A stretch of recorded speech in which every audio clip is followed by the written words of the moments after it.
Maka fana pada yang maha esa lagi maha benar adalah puncak tujuan orang-orang yang menuntut dan akhir kenikmatan orang-orang yang siddiq.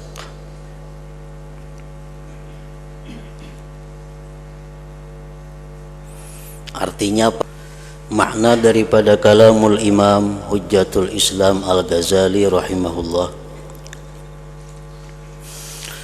maka adapun apa yang telah kami sebutkan, maka itu adalah tafakkur tentang pembangunan batin, agar ia patut untuk berdekatan dan menyambung hubungan dengan Allah Subhanahu wa ta'ala. Apa yang telah dijelaskan oleh pengarang tentang tafakkur supaya bisa bertobat, bertafakkur agar dapat khauf takut kepada Allah, bertafakkur agar bisa ikhlas dalam beramal, bertafakkur agar bisa mahabbah cinta kepada Allah. Nah, tafakkur seperti itu merupakan pembangunan batin, merupakan pembangunan hati, agar ia hati itu patut layak untuk berdekatan dan menyambung hubungan dengan Allah Subhanahu wa ta'ala.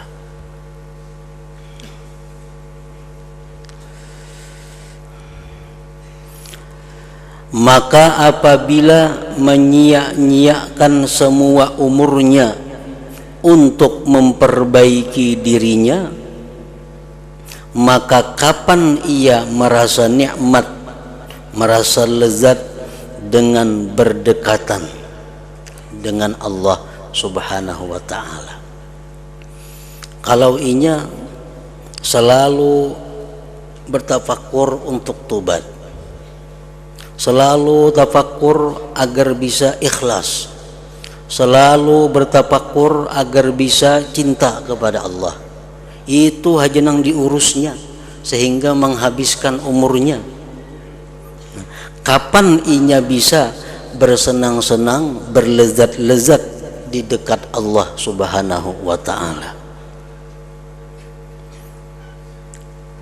Nah, jadi artinya bahwa kita bertafakkur agar bisa tobat, kita bertafakkur agar bisa takut kepada Allah, kita bertafakkur agar bisa ikhlas, itu ada masa-masanya,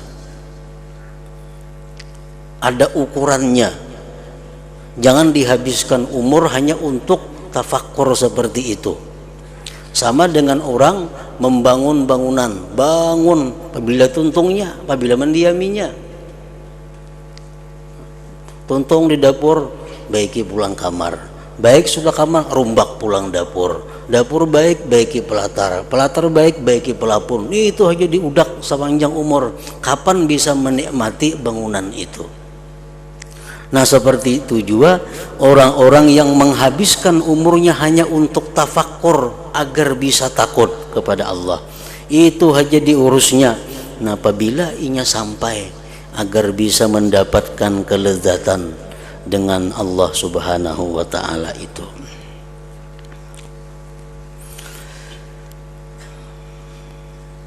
Jadi mesti ada target, ada waktu yang diusahakan dengan amaliyah hati seperti tafakkur tadi. Maka apabila menyia-nyiakan semua umurnya untuk memperbaiki dirinya, maka kapan ia merasa nikmat dengan berdekatan kepada Allah Subhanahu wa ta'ala? Karena itulah Ibrahim Al-Khawas berkeliling di desa-desa. Lalu ia dijumpai oleh Al-Husain bin Mansur dan berkata si Husain ini, sedang apa kamu keliling-keliling di desa-desa itu? Ibrahim Al-Khawas menjawab, saya berkeliling di desa-desa untuk memperbaiki keadaanku pada tawakal. Nah, jadi Husain ini si Ibrahim Al-Khawas ini selalu mengembara dari tempat ke tempat yang lain. Untuk apa? Untuk menguji sampai di mana tawakalnya kepada Allah. Begitu bertemu dengan Al-Husain bin Mansur, sedang apa engkau keliling-keliling ini? Ujar Sidin, untuk memperbaiki tawakal. Karena membagana di kota aja kada tahu tawakal seorang bujur atau kada, sampai atau kada. Lalu Al-Husain berkata, kamu habiskan umurmu dalam membangun batinmu. Ikam habiskan umur untuk mengurus batin, untuk mengurus hati. Maka di manakah menghabiskan umurmu pada fana dalam tauhid? Ada tertinggal tuh. Maka di manakah menghabiskan umur pada fana dalam tauhid?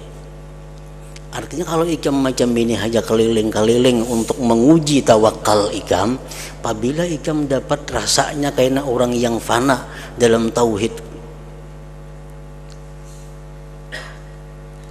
Padahal fana dalam tauhid itu merupakan sesuatu tujuan puncak dari seseorang yang ingin mengenal Allah Subhanahu wa ta'ala.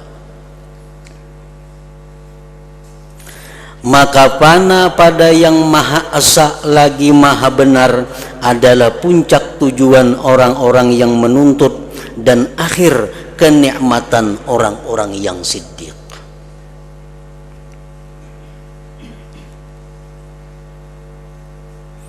Artinya fana itu al-ghaibah anisyai lilazzatil musyahadah. Sebagian ulama mengatakan bahwa pengertian fana itu adalah dia hilang dari sesuatu karena kelezatan menyaksikan sesuatu. Orang tuh kenyamanan merasakan sesuatu sehingganya kadang merasa lagi sesuatu yang lainnya selain sesuatu yang dirasakannya itu. Nah, ini yang dimaksud adalah inya tauhid.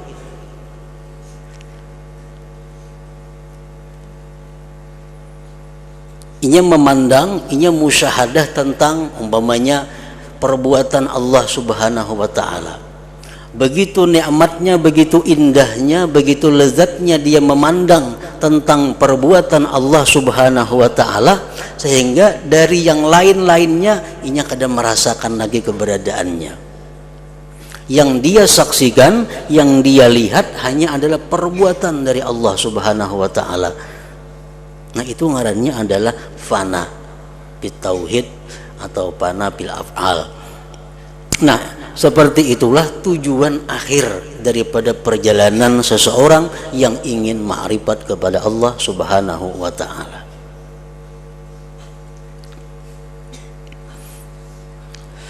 Jadi kayak apa kita membayangkan nyamannya, membayangkan nikmatnya, membayangkan lezatnya sesuatu tauhid itu. Jangankan di alam dunia ini, di dalam surga itu pun kenikmatan yang paling nikmat adalah begitu seseorang bisa memandang zat Allah Subhanahu wa ta'ala. Itu kelezatannya kada bisa ditandingi dengan kelezatan-kelezatan yang lain. Nah, begitu seseorang hamba sedang menyaksikan, sedang melihat keindahan daripada zat Allah itu, maka segala kenikmatan yang ada dalam surga hilang daripada pikirannya. Nah, itu di dalam surga. Dalam surga orang bisa melihat Allah dengan mata kepala. Nah, sedangkan di dalam dunia orang bisa menyaksikan Allah dengan mata hatinya. Nah, begitu lezatnya seseorang dengan mata hatinya itu menyaksikan tentang keesaan Allah, tentang perbuatan Allah, tentang sifat-sifat Allah. Begitu asiknya, lezatnya dia menyaksikan itu, sehingga hilanglah segala apa yang ada di sekitarnya. Bahkan dia hilang daripada merasa keberadaan dirinya sendiri. Nah, itu yang disebut dengan fana. Fana itulah yang dicari oleh hamba yang ingin mengenal Allah. Dan fana ini kadangkala diusahai oleh kita. Karena fana itu semata-mata wahbatun minallah, pemberian daripada Allah. Kita makan wadai umpamanya, kayak apa nyamannya wadai itu, kayak apa lezatnya wadai itu. Amun kita dikiau orang masih mahirani, berarti kada seberapa nyaman lagi. Masih sadar ngarannya kita. Rahatan makan saling nyamanan dimakan. Dikatuk orang lawan mendengar aja lawan katukan tuh masih ada orang yang mengatuk, berarti masih belum panak ngarannya kita dalam menikmati kelezatan yang dimakan itu. Nah, orang-orang yang sudah diberi Allah bagaimana lezatnya, bagaimana nikmatnya fana dalam tauhid itu, dia kadang merasakan lagi, kadang menghiraukan lagi, kadang mendengarkan lagi selain Allah Subhanahu wa ta'ala. Nah, jadi fana itu didapat oleh seseorang hamba yang sudah melalui tahapan-tahapan perjalanannya menuju Allah Subhanahu wa ta'ala.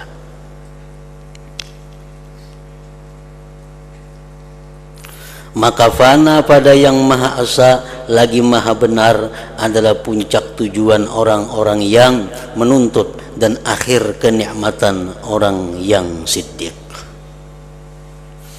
Kawalah kita supaya fana, kita misalnya adakah ilmunya supaya fana? Kada ada. Fana itu semata-mata anugerah Allah kepada orang-orang yang dicintainya.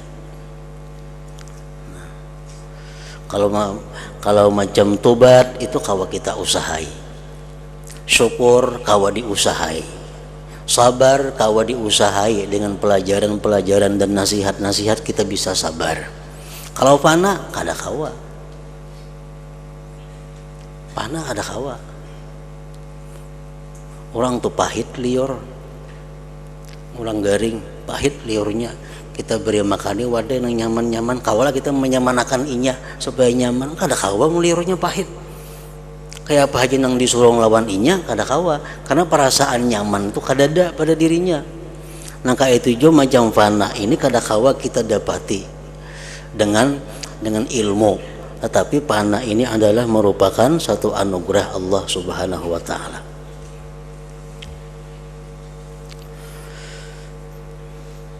Al-Habib Abdullah Al-Idrus Al-Akbar menyatakan tentang apa-apa yang diberikan Allah melalui usaha yang kita lakukan, maka Allah berikan sesuatu sebagai pembuktian bahwa apa yang kita lakukan itu diterima oleh Allah. Contohnya tobat. Kita sudah merasa bertobat kepada Allah. Cuma tobat kita itu apa sudah diterima Allah atau kada? Dosa kita sudah diampuni Allah atau kada? Kita sudah merasa bertobat. Nah, kita kada tahu nih tuh tobat diterima atau kadanya. Al-Habib ini mengatakan bahwa orang-orang yang sudah mantap dalam tobatnya itu akan mendapat sesuatu daripada Allah yang disebut dengan mahabbatullah, cinta kepada Allah. Nah, cinta kepada Allah artinya apa? Bahwa tanda orang yang tobat diterima itu dia cinta kepada Allah. Tandanya orang cinta apa? Selalu ingat, seringkali menyebut-nyebut namanya. Nah, itu tanda orang yang cinta. Nah, jadi selama diri kita belum ada perubahan kecintaan kita kepada Allah, sebelum dan sesudah tobat kada ada perubahan kecintaan kita kepada Allah, itu menunjukkan tobat kita belum mantap, belum bujur. Nah, tobat itu kita kau mengusahai, kita kau pelajari, kita kau membiasakan. Tapi kalau cinta kepada Allah itu kada kau itu hadiah dari Allah. Kalau kita mencintai seseorang yang kita kada tahu, kada kau.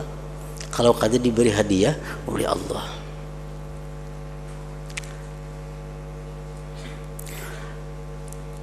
Nah, kemudian ujar beliau mengatakan bahwa termasuk dalam perjalanan seseorang manusia menuju Allah adalah dia wara. Wara ini ada ilmunya. Kayak apa supaya bisa wara? Ada ilmunya dan ada latihannya. Kau diusahai. Nah, apakah sekarang kita ini bujur wara atau kada? Kalau kita bujur-bujur wara, Allah pasti memberi sesuatu yang merupakan bukti kebenaran waraknya kita. Apa buktinya itu? Syauqun ilallah, rindu kepada Allah. Nah, orang yang wara itu kepingin hendak berjumpa dengan Allah. Kada katuju lagi lawan hidup dalam dunia ini, hendak lakas bertemu dengan Allah. Jadi amun orang wara minta panjang umur, ada bujur lagi waranya. Karena bertemu Allah hanya di alam, bukan di alam dunia ini. Nah, wara bisa kita usahai, tapi rindu kepada Allah kada kawa kalau kada diberi oleh Allah Subhanahu wa taala. Yang ketiga contohnya zuhud.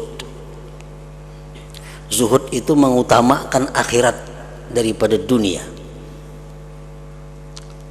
Itu kawa dipelajari, kawa dilatih, kawa diusahakan agar kita zuhud. Nah, cuma apakah sekarang ini kita sudah zuhud atau kada? Allah ada memberikan tanda yang sekaligus hadiah untuk kita kalau kita bujur-bujur zuhud. Apa hadiah yang diberikan Allah? Khusyuk. Khusyuk. Nah, khusyuk itu anugerah Allah.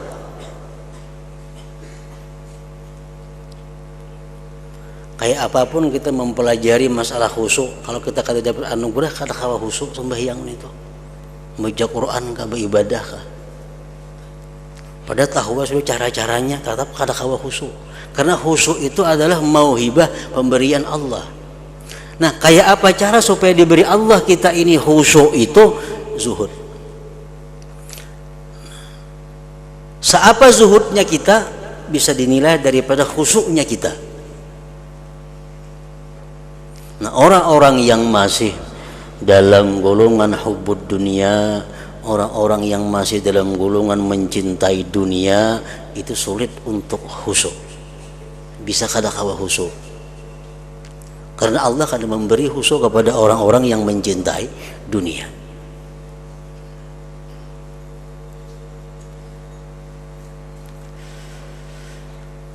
Nah, contoh lain lagi, tawakal kepada Allah. Nah, tawakal ini ada pelajarannya. Tawakal ini ada ilmunya. Tawakal ini bisa dilatih. Nah, pelajari ilmu tawakal, kita latih diri kita untuk bertawakal kepada Allah. Nah, kalau tawakal kita itu sudah bujur, tawakal kita sudah mantap, hanya Allah memberikan sesuatu kepada kita yang disebut al-fana, pana tadi. Nah, jadi artinya orang-orang yang belum merasakan bagaimana tawakal itu kada akan bisa merasakan bagaimana fana dalam tauhid itu.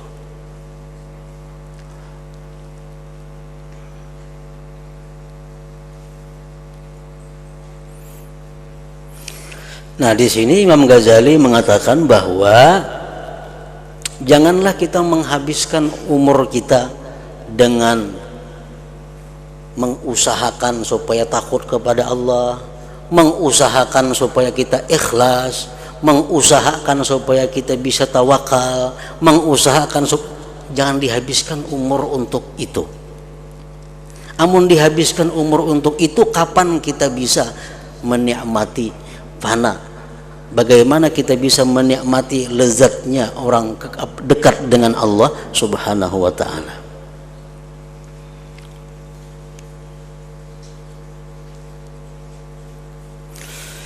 Adapun membersihkan diri dari sifat-sifat yang membinasakan, membersihkan diri dari sifat-sifat yang membinasakan, riya, sombong, dengki, maka itu berlaku seperti berlakunya keluar dari iddah dalam perkawinan.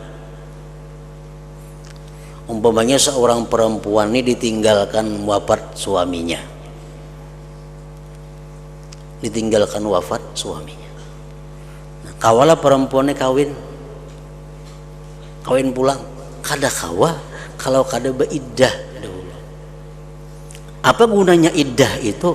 Tabriatur rahim, membersihkan rahimnya.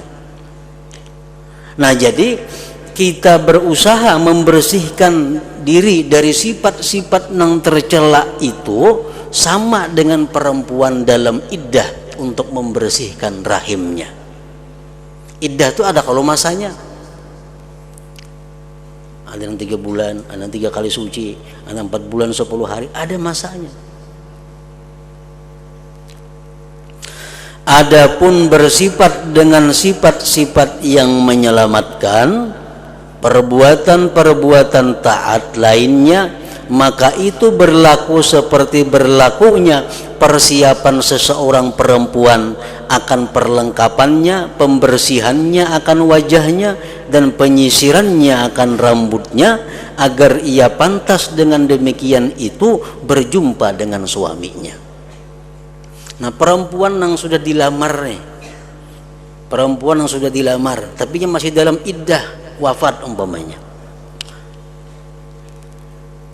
inya masih membersihkan rahim. Tuntung membersihkan rahim, hanya inya dihiasi, dibajui dengan baju nang baik, dikakamban nang baik, dipupuri pupur nang baik, diselindangi selindang nang baik. Untuk apa? Untuk pacang betatai lawan suaminya. Nah, itu perumpamaan orang-orang yang sedang menghias dirinya dengan ikhlas, menghias dirinya dengan ridha, dengan tawakal, dengan syukur, dengan sabar. Itu adalah perhiasan-perhiasan yang dipersiapkannya untuk berdekatan dengan Allah Subhanahu wa ta'ala.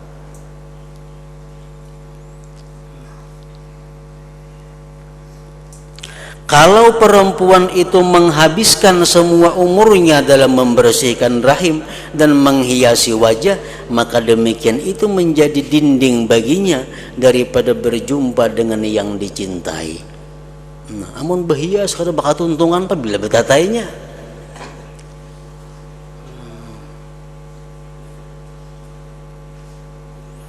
Nah, sama orang manusia yang selalu berusaha hendak ikhlas, berusaha terus menerus supaya dapat ridha, supaya dapat sabar. Itu aja yang dikaji, yang dijalankan.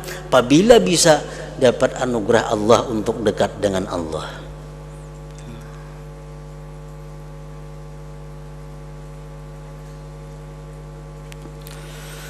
Maka begitulah semestinya kamu memahami jalan agama. Itulah jalan agama.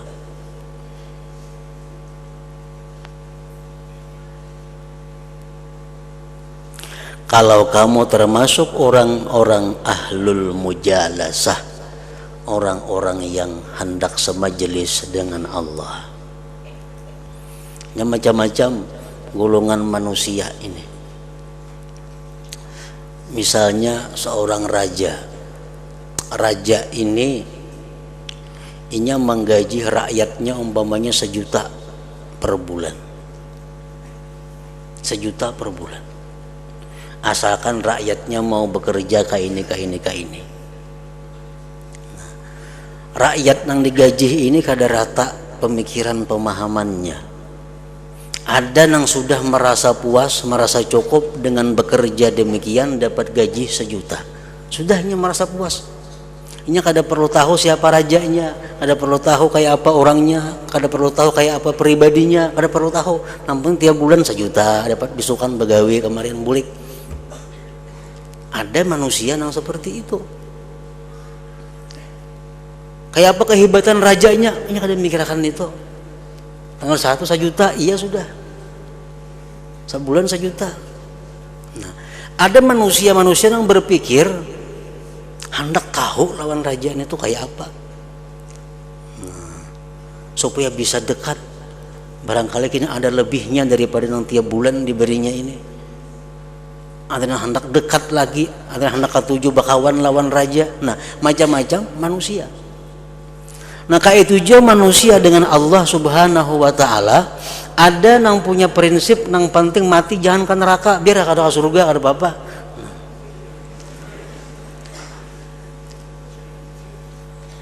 Ada yang berpikir biar mati ke surga, karena bertamuan Tuhan gak kada jadi masalah, yang penting ke surga. Memang bidadari banyak kada jadi masalah.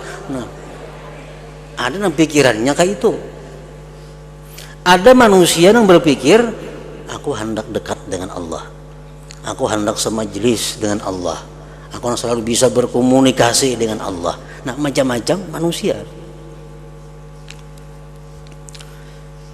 Kalau kamu termasuk orang yang ahlil mujalasah, nah hendak semajlis dengan Allah, nah pahami jalan agama. Dan kalau kamu itu seperti hamba yang jahat, yang tidak bergerak kecuali karena takut dari pukulan dan mengharapkan upah, kita hendak jadi nangka itu beribadah karena takutan, beribadah karena mengharap pahala, itu aja pikirannya. Maka ambillah beserta menyusahkan badan dengan amal-amal yang zahir. Ini nang beramal tu lapah, nang 10 rakaat tu rihuk awak yan itu. Kenapa? Karena beramal takutan, bila kada beramal dipukul orang. Beramal tu kada mau menikmati dengan pekerjaannya, karena beramalnya karena terpaksa.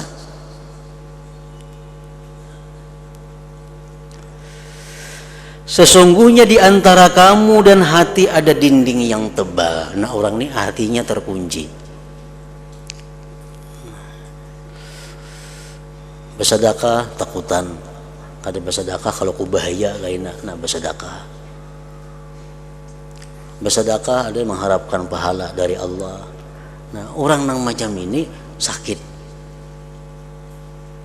Kada ada nikmatnya beramal itu.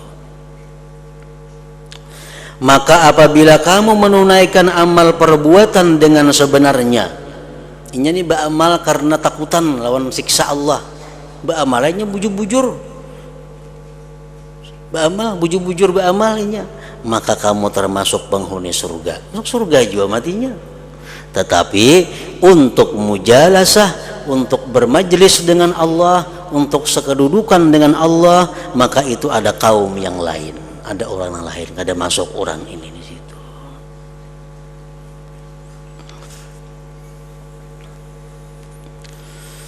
Maka apabila kamu telah mengetahui jalan pikir tentang ilmu-ilmu muamalah yang diantara hamba dan Tuhannya, nah, kita sudah mengetahui ilmu-ilmu muamalah. Ilmu muamalah dengan Tuhan itu artinya ilmu tentang tobat macam apa, ilmu tentang wara kayak apa, ilmu tentang zuhud macam apa, ilmu tentang syukur macam apa, ilmu tentang sabar macam apa, ilmu tentang khauf, raja, tawakal macam apa. Nah, sudah tahu nih tuh, maka semestinya kamu menjadikan demikian adat kebiasaanmu pagi dan sore. Maka janganlah kamu lalai dari dirimu dan dari sifat-sifatmu yang menjauhkan dari Allah Ta'ala, dan keadaan-keadaanmu yang mendekatkan kepada Allah Subhanahu wa Ta'ala. Jangan lalai. Jadi kita mesti tahu apa sifat-sifat yang menjauhkan dari Allah, Apa sifat-sifat yang mendekatkan kita kepada Allah? Nah, itu kita periksa pagi dan sore. Bahkan setiap murid semestinya ia mempunyai catatan yang ditetapkan padanya sejumlah sifat-sifat yang membinasakan, sejumlah sifat-sifat yang menyelamatkan, dan sejumlah perbuatan maksiat dan perbuatan-perbuatan taat, dan ia memeriksa dirinya atas catatan itu setiap hari.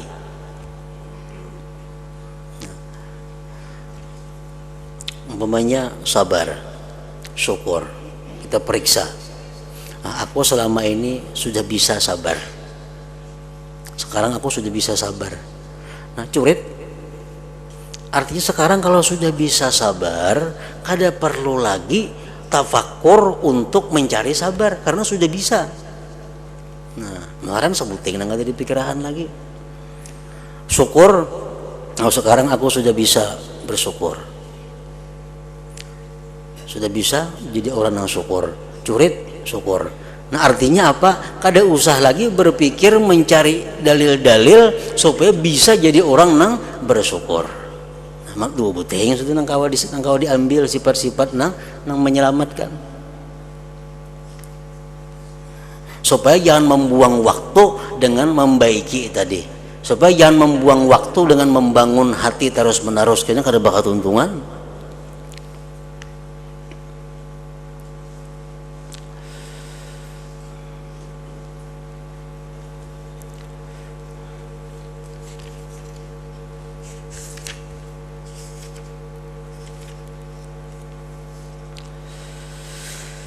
Dan mencukupi baginya dari sifat-sifat yang membinasakan, memikirkan pada 10 perkara, 10 sifat. Nah, ini yang diperhatikan. Nang pagi sore kita lihati catatan kita, 10 sifat yang membinasakan, yang mencelakakan. Sesungguhnya kalau ia selamat dari 10 sifat itu, maka ia selamat dari lainnya. Yang 10 ini induknya, induk segala sifat maksiat, induk segala sifat tercela, yaitu kikir, sombong, ujub, ria, hasad, sangat marah, rakus kepada makanan, rakus kepada bersetubuh, cinta harta, dan cinta kedudukan. Itu yang diperiksa setiap pagi dan sore. Kalau kita sudah kada ada lagi punya sifat ria umpamanya, kada perlu kita memikirkan kayak apa cara supaya kita terhindar daripada ria. Kada perlu membuang-buang waktu. Kalau kita bukan tergolong orang yang kikir, kita kada tergolong orang kikir, kada perlu kita memikirkan mencari ilmu kayak apa caranya supaya sifat kikir itu hilang. Kada perlu, karena sudah selamat daripada sifat kikir itu. Nah, 10 sifat yang jahat ini kalau kita bisa mengatasinya, maka itu bisa menghilangkan seluruh sifat-sifat yang tercela. Karena setiap satu dari antara 10 sifat yang ini beranak pinak. Kikir contohnya, bakhil. Bakhil ini bisa memakan hak orang. Ini kadang mau keluar ampunnya. Duit ada ya, cuma kadang mau keluar, mintaan orang. Nah, memakan ampun orang. Karena bakhil, karena kikir, inya kada ikhlas dalam bersedekah, ria. Karena bakhil, inya kada bujur dalam berzakat. Nah, jadi kalau orang itu selamat daripada bakhil, kikir ini, banyak sifat-sifat buruk yang hilang. Jangankan inya memberi orang, jangankan bersedekah sunat, inya melaksanakan yang wajib berzakat saja mun kawa diakalinya kayak apa? Supaya manfaatnya tabulik ke seorang. Itu kada sah zakatnya. Nah zakat nah. Besuakan motor ulah kada boleh ini tuh. Memberi zakat tapi besuakan motor ulang disuruh. Nah zakat sapuyakan rumah kada kawa. Nah zakat kajiakan Quran sahatam kada kawa. Zakat ini hak orang yang ada pada diri kita. Jadi zakat itu harta orang yang ada di rumah kita. Jangan merasa ampun seorang. Nang orang kada bujur bezakat ini merasa zakat itu duit seorang. Padahal itu duit orang. Nang mesti diserahkan kepada nang berhak. Nah, kenapa demikian terjadi? Karena kikir. Kenapa seseorang itu kikir? Karena merasa nang mendapat duit itu usahanya seorang kada berian Allah. Tuhuk mencari titik paluh jar, nyata oleh duit lalu kikirnya. Kada merasa bahwa tenaga yang diberi itu berian Allah, rezeki dari Allah, seorang ini hanya jalannya aja. Nah karena merasa usaha ini seorang, nang lapah gerak-gerik ini ampun seorang, timbul si kikir ini. Nah, selamat dari kikir, banyak selamat dari nang sifat buruk lainnya. Nang bejakat mestinya bulan Muharram ditunda ke bulan Mulut, yang makanya duitnya pas Mulut jadi gunakan. Nah daripada kikirnya orang ini nih Mulut duit zakat, nah apa mana menunda zakat ke bulan Mulut daripada kulirnya keluar duit. Padahal zakat tuh ampun orang ada nama macam itu betakon boleh lah, padahal yang boleh bang macam itu. Nah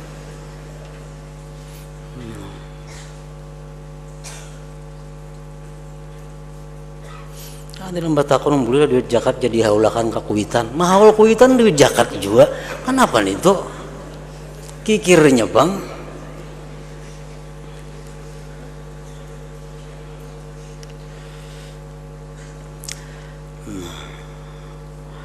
Dan daripada sifat-sifat yang menyelamatkan ada 10, yaitu penyesalan atas dosa-dosa, sabar atas bencana, ridha dengan qada, bersyukur atas segala nikmat, sikap tengah antara takut dan harap, zuhud pada dunia, ikhlas dalam amal perbuatan, bagus budi pekerti terhadap makhluk, mencintai Allah Ta'ala dan khusyuk kepadanya. Nah 10 sifat yang menyelamatkan itu kita catat. Nah mana kita belum kawa, belum bisa mendapatkannya, tafakur, cari dalilnya, cari ilmunya, kayak apa caranya supaya bisa jadi orang nang ridha, jadi orang nang sabar. Nah kalau sudah bisa dicurit, kada perlu lagi diusahakan untuk mengurangi pikiran-pikiran kita kepada yang sudah ada. Nah maka inilah 20 macam sifat, yaitu 10 yang tercela dan 10 yang terpuji. Manakala ia dijaga dari sifat-sifat yang tercela satu sifat saja, maka ia menggariskan atas satu sifat itu di dalam catatannya dan ia meninggalkan berpikir padanya. Ini sudah selamat daripada kikir, curit. Ada perlu lagi dipikirkan itu. Dan bersyukur kepada Allah Ta'ala atas terjaganya dari satu sifat itu, dibersihkan hatinya padanya. Dan ia tahu bahwa demikian itu tidak dapat sempurna kecuali dengan taufik Allah Ta'ala dan pertolongannya padanya. Kaulah kita menghilangi sifat yang tercela, kalau kada ditolong Allah kada kawa. Orang yang dulunya kikir jadi pemurah, kawalah kada kawa kalau kada ditolong oleh Allah. Dan jikalau Allah Ta'ala menyerahkan demikian itu atas dirinya, kita nih hendak membaiki diri, kada ditolong oleh Allah, niscaya tidak mampu menghapus sekurang-kurangnya sifat yang hina dari dirinya. Jadi kalau 10 sifat nang tercela, sabuting nang sudah kawa curit, lalu ia menghadapi kepada 9 sifat yang tersisa. Kawa pulang sabuting gini curit 8, dan begitu seterusnya ia berbuat sehingga ia menggaris atas semuanya. Dan begitu pula ia menuntut dirinya dengan bersifat dengan sifat-sifat yang menyelamatkan. Apabila ia telah bersifat dengan sifat daripadanya seperti tobat dan penyesalan umpamanya, maka ia menggariskan atasnya dan ia menyibukkan diri dengan sisanya. Sifat yang menyelamatkan yang wajib ada pada diri kita ada 10 tadi Jisidin. Pertama tobat. Kayak apa supaya kita ini terbuka tobat nih? Tafakur. Tafakur supaya terbuka hati untuk tobat. Tafakur tentang dosa-dosa, bahayanya dosa. Kalau sudah tobat, kada usah lagi tafakur tentang tobat, karena sudah dapat tobat. Tafakur itu gunanya untuk mendapatkan tobat. Kalau sudah dapat tobat, buangi. 9 lagi sisanya. Dan inilah yang diperlukan oleh seorang murid yang bersungguh-sungguh. Adapun kebanyakan manusia dari golongan